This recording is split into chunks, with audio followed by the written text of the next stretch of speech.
আসসালামু আলাইকুম। আমি চলে আসলাম নাসিরউদ্দিন শাহ রহমতুল্লাহ আলাইহির মাজারে। এখানে অনেক মানুষ অনেক দূর দূরান্ত থেকে আসে। কেউ আসে দোয়া করতে, কেউ আসে মানত করতে, আর কেউ আসে একটু শান্তি আসে। এইখানে অনেক মানুষ আসে অনেক দূর দূরান্ত থেকে জিয়ারতের উদ্দেশ্যে। বিশেষ করে বৃহস্পতিবার, রবিবার, ওরস বা বিভিন্ন ধর্মের দিনে এখানে মানুষের আনাগোনা একটু বেশি দেখা যায়। চলেন এখন আমরা আশেপাশের পরিবেশটা একটু ঘুরে দেখি আর মাজারের সম্পর্কে কিছু জানি।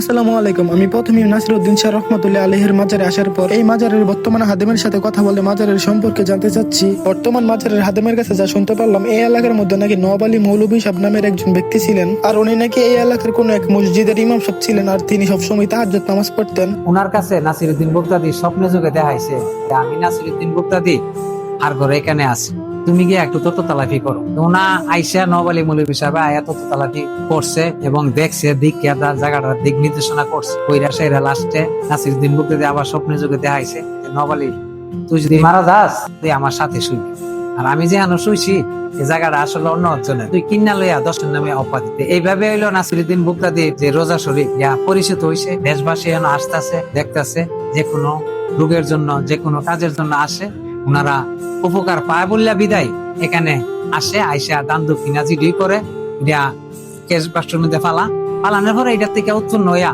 আমরা মাজারটা অতটুকু ইনশাল্লাহ আমরা করছি। ওখানে দেশবাসীরা আইতাছে যাইতাছে দেখতাছে, এটা হোক উন্নতর দিকে আছে।